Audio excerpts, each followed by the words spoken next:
Graça e paz, Deus abençoe a todos. As ambições dos justos resultam em bem para muitos. A esperança dos ímpios somente em desgosto e ruína. O escritor do livro de Provérbios, ele está se preparando para falar sobre a importância da generosidade na vida daquele que é temente a Deus, a evitar-se o egoísmo. Então ele fala que as ambições dos justos resultam em bem para muitos. Por quê? O justo é aquele que, segundo o provérbio de baixo, quem dá com generosidade vê suas riquezas se multiplicarem. Outros preferem reter o que deveriam ofertar e caem em pobreza. E o 25 diz: o generoso sempre prosperará. Quem oferece ajuda ao necessitado, conforto receberá. O provérbio, ele tem essa natureza, né, de contraste, o que obriga a pessoa que quer de fato aprender a estudar, a analisar e a aprender a encontrar o encadeamento, né, a sucessão de ensinamentos, encontrar a continuidade. As ambições dos justos resultam em bem para muitos, porque ele é aquele que dá com generosidade e agindo assim, de acordo com a vontade de Deus, ele vê suas riquezas se multiplicarem. O generoso sempre prosperará, porque essa é a promessa, essa é a palavra de Deus.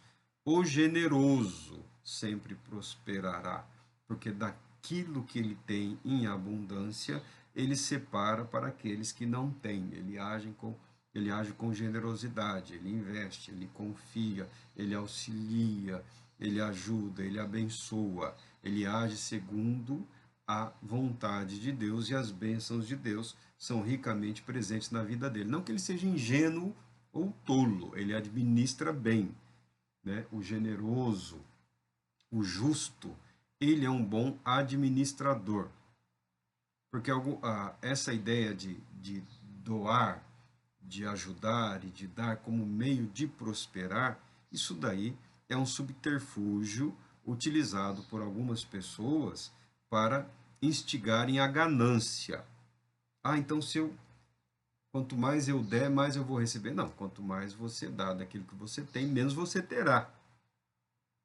Isso é o óbvio, isso é o simples, essa é a matemática simples, tá bom? Quando o texto aqui está falando do justo, daquele que é justificado por Deus, daquele que encontrou na sua vida prosperidade, daquele que aprendeu a administrar tudo o que recebeu de Deus, daquele que não vive de modo egoísta.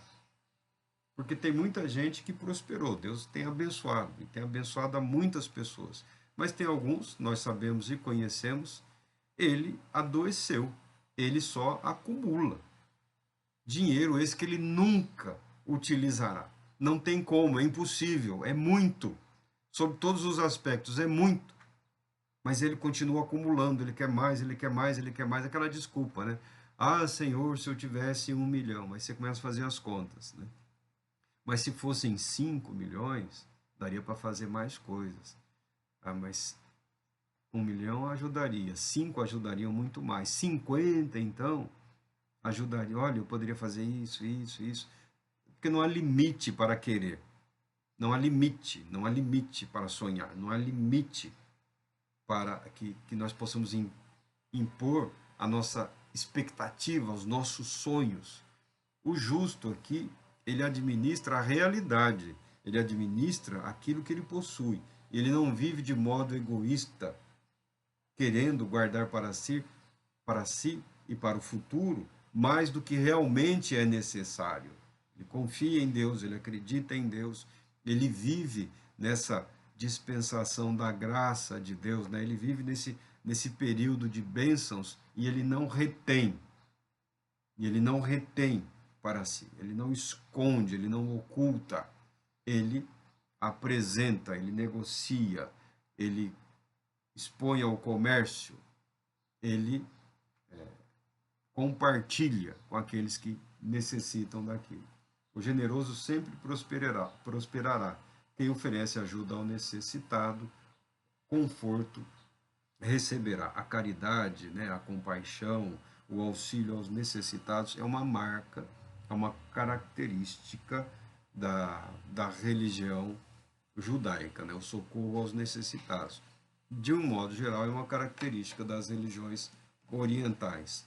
As religiões, de um modo geral, todas as religiões, de um modo geral, têm essa preocupação, têm essa atividade no mundo todo, socorrer aqueles que estão numa situação de urgência, que necessitam muito.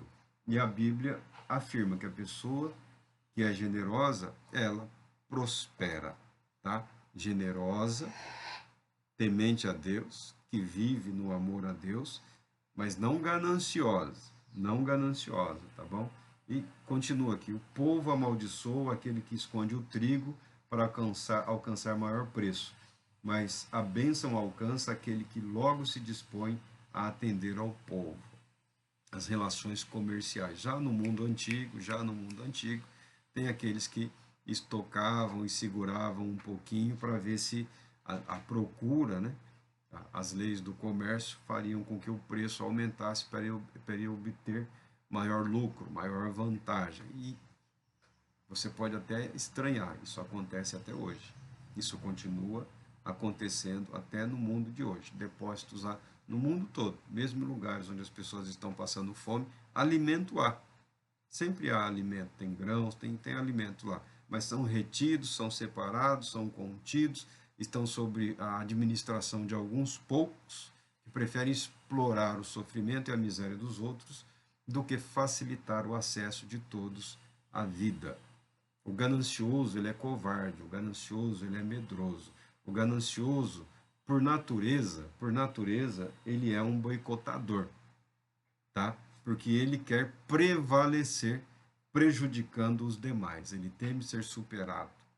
Ao passo que aquele que teme a Deus se alegra no crescimento, no desenvolvimento, na prosperidade de todos. Deus Todo-Poderoso nos conceda esse modo de pensar e de agir nas nossas relações pessoais e também nas nossas relações comerciais, né? A generosidade, não querer lucrar demais, não querer tirar todo o lucro num só produto, numa só atividade. Algumas pessoas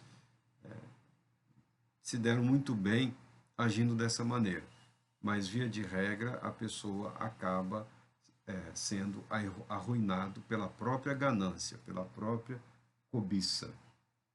Todas as pessoas que procuram o bem serão respeitadas, porém o mal atropelará aquele que o busca. Olha, eu vi isso até no meio religioso, no meio cristão. Eu tenho uma postura muito peculiar em relação a, muito minha, muito particular em relação a certas posturas no que diz respeito à espiritualidade, e nós vemos que alguns cristãos aprenderam a se comportar ou foram induzidos, ou eu não faço ideia muito bem do porquê, eles adotam uma versão religiosa, mas na verdade uma versão cristã, um vocabulário cristã, palavras relacionadas ao culto, à adoração, mas na prática os seus gritos, os seus xingamentos, os seus insultos, as suas ofensas se constituem praticamente feitiçaria, tá bom? Na sociedade de hoje nós temos que respeitar até os feiticeiros. A invocação do mal, a ideia de invocar o mal e lançar esse mal sobre a vida de outras pessoas, isso é diabólico. Isso é feitiçaria, isso é magia negra, né? Isso é maledicência, isso é pecado, é simples assim. Mas alguns, em nome de uma autoridade ou poder espiritual, invocam mal sobre outras pessoas, outras vidas, o que contraria total e absolutamente a palavra de Deus. E a Bíblia declara que essas pessoas serão atropeladas por esse mal que elas tentam projetar sobre a vida dos outros. Essa sombra que eles tentam lançar sobre a vida das outras pessoas vão cegá-las em algum momento. Que Deus tenha misericórdia deles e que se cumpra a palavra de Deus na vida das pessoas conforme as suas próprias palavras. Nós também não temos nenhuma obrigação, nenhum compromisso em tentar justificar o perverso ou o maligno, ainda que ele se apresente como um cristão. Deus Todo-Poderoso te abençoe, te proteja e te conceda a paz, muita paz.